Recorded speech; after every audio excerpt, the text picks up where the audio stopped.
নমস্কার বন্ধুরা, আবার ফিরে এলাম নতুন একটি ভিডিওতে। এটা পুনে, মহারাষ্ট্র। শিব মন্দিরে এলাম শিবরাত্রির দিনে দুপুরবেলা। প্রচণ্ড রৌদ্রের ভিতরে কত হাজার হাজার মানুষের আগমন। আমরাও এসেছি বাবার মাথায় জল ঢালার উদ্দেশ্যে। আমরা কমসে কম 500 লোকের পিছনে ছিলাম। তারপর কিছু সময় পরে দেখি আরও 500 লোক পিছনে লাইনে দাঁড়িয়ে আছে। যাই হোক, সবাই কষ্ট করে দাঁড়িয়ে আছে, আমরাও দাঁড়িয়ে আছি। একটাই উদ্দেশ্য, বাবার মাথায় জল ঢালা, যেটা বছরে একবারই আসে। সবাই গুটি পায়ে এগিয়ে যাচ্ছে মন্দিরের মেন দরজায়।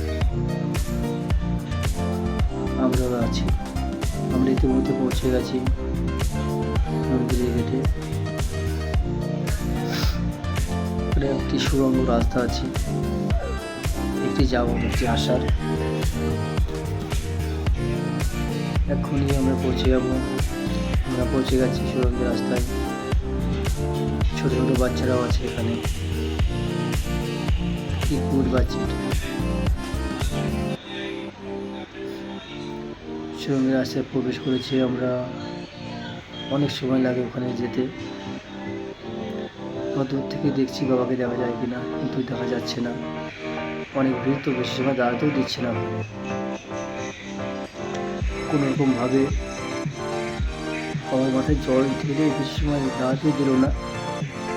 চলো চলো বলে দাঁড়িয়ে দিল। হ্যাঁ, দেখা গেল বাবাকে দর্শন পেলাম।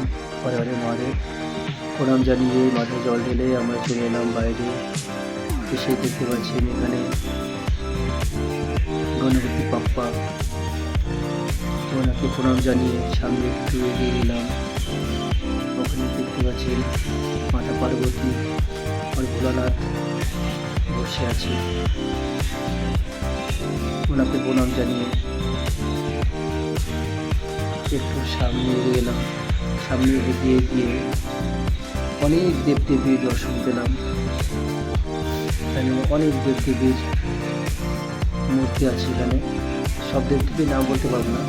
ওই সামনে গেট দেখতে পাচ্ছেন, ওই গেটের উপরে, গেট পার করে উপরে গিয়ে ওখানে অনেক কিছু দেখা যাচ্ছে। অনেক কিছু, কমসে হাজার হাজার শিব মূর্তি, হাজার শিবলিঙ্গ আছে ওখানে। ওখান থেকে ঘুরে এলাম। ঘুরে এসে ডান বাক্সে কিছু দক্ষিণা দিলাম। উপরে শিবলিঙ্গ দেখতে গিয়েছিলাম, তো ওখানে তো দেয় না, মোবাইল নিয়ে যেতে দেয় না। যাই হোক, আমরা নিচে এসে ডান বাক্সে কিছু দক্ষিণা দিয়ে আবার গণপতি বাপ্পাকে প্রণাম জানিয়ে আস্তে আস্তে গুটি পায়ে আমরা সবাই বাইরের দিকে রওনা দিলাম। বাইরে যাওয়ার পথে মেন দরজায় একটি ঘন্টা আছে উপরে, দেখতে পাচ্ছেন উপরে অংশে। ঘন্টাকে আওয়াজ দিলাম। ঘন্টাকে টং করে আওয়াজ দিয়ে বাইরে আমরা বেরিয়ে এলাম। এখানে এসে দেখি পূজা কমিটির লোক, পূজা কমিটির ভাইয়েরা প্রসাদ বিতরণ করছে। প্রসাদ গ্রহণ করলাম। প্রসাদ নিয়ে আমরা আস্তে আস্তে গুটি পায়ে বাড়ি থেকে রওনা দিলাম। ভিডিওটি কেমন লাগলো? ভালো লাগলে অবশ্যই শেয়ার, কমেন্ট অবশ্যই করবেন, লাইক অবশ্যই করবেন, আর মহাদেব অবশ্যই লিখবেন। নমস্কার।